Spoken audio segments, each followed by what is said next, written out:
Tanah adalah hak dasar setiap orang. Namun seiring dengan pertumbuhan penduduk, kebutuhan ruang huni pun ikut meningkat, sehingga mengakibatkan keterbatasan tanah untuk masyarakat, serta kurang optimalnya pemanfaatan dan penggunaan ruang, mengakibatkan kebutuhan pada wilayah perkotaan tidak terpenuhi dan mampu menimbulkan kondisi lingkungan yang kumuh. Dibutuhkan kebijakan penataan pertanahan guna mendorong penyediaan hunian dan memaksimalkan pemanfaatan dan penggunaan tanah di ruang perkotaan. Salah satu kebijakan pertanahan tersebut adalah konsolidasi tanah. Menurut Permen ATR BPN nomor 12 tahun 2019, konsolidasi tanah adalah kebijakan penataan tanah untuk kepentingan umum dengan melibatkan partisipasi aktif masyarakat. Di Indonesia, KT sudah diterapkan sejak tahun 80-an. Sampai saat ini, penyelenggaraan KT telah dilakukan pada 1.145 lokasi di seluruh Indonesia. Dan dengan melihat perkembangan perkotaan saat ini, sudah saatnya konsolidasi tanah melakukan terobosan melalui konsolidasi tanah vertikal. Menurut Permen ATR BPN nomor 12 tahun 2019, KTV adalah pengembangan kawasan dan bangunan yang berorientasi vertikal, bertujuan untuk membangun perkotaan terintegrasi yang memanfaatkan ruang di atas tanah, juga memberikan konversi hak atas tanah untuk masyarakat. Adapun proses penyelenggaraan KTV meliputi perencanaan, pelaksanaan, pembangunan, dan pengawasan. Perencanaan KTV adalah kegiatan penyiapan lokasi yang dituangkan dalam dokumen perencanaan melalui tahap penyusunan sebagai berikut. Pembentukan tim koordinasi dan tim perencanaan atau pelaksanaan, kajian tata ruang, pemetaan sosial dan analisis potensi, pembuatan sketch desain awal atau visioning dan penyepakatan KTV, dan penetapan lokasi. Perencanaan KT diprakarsai oleh ATR BPN, kementerian atau lembaga lainnya, pemerintah daerah, koperasi, BUMN, BUMD, BUMDes, badan hukum swasta, akademisi atau praktisi, atau masyarakat.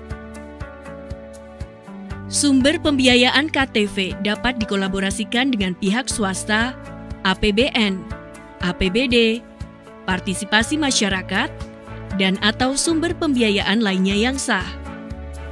Pembiayaan pembangunan dalam KTV didasarkan pada kesepakatan antar pihak yang dituangkan dalam Akta Perjanjian Pembangunan. KTV dapat dilakukan melalui bentuk-bentuk kerjasama antara pemerintah, badan usaha, akademisi, praktisi kelompok masyarakat, dan pihak terkait lainnya.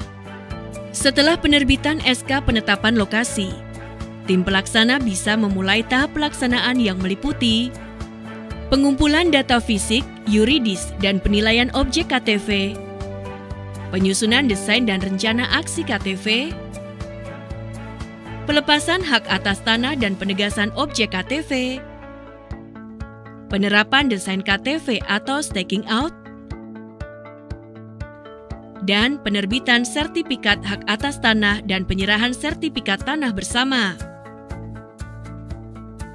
Selanjutnya dengan sertifikat tanah bersama, tahap pembangunan pun dapat dimulai dari persiapan pelaksanaan pembangunan, pembangunan prasarana, sarana dan utilitas, penerbitan sertifikat hak atas tanah dan serah terima aset, pembentukan perhimpunan pemilik dan penghuni, serta pemberdayaan masyarakat,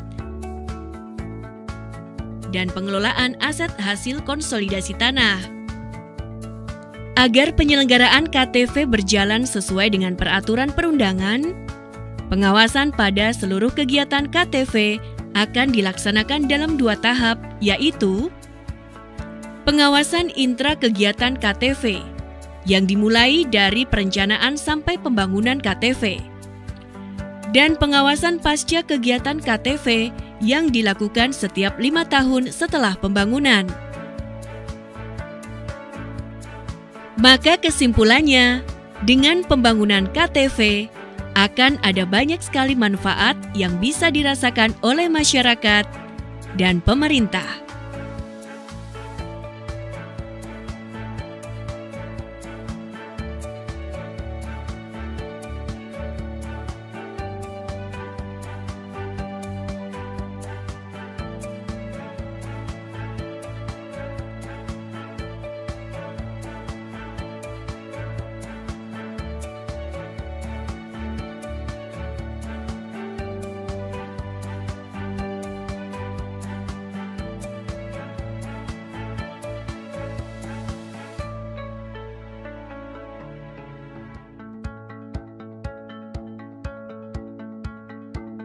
Konsolidasi tanah sebagai kebijakan penyediaan tanah dalam pembangunan sekaligus penataan atas bidang-bidang tanah membutuhkan kerja bersama seluruh pemangku kepentingan dan masyarakat.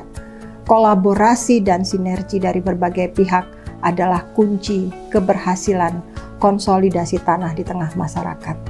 Konsolidasi tanah membangun tanpa menggusur.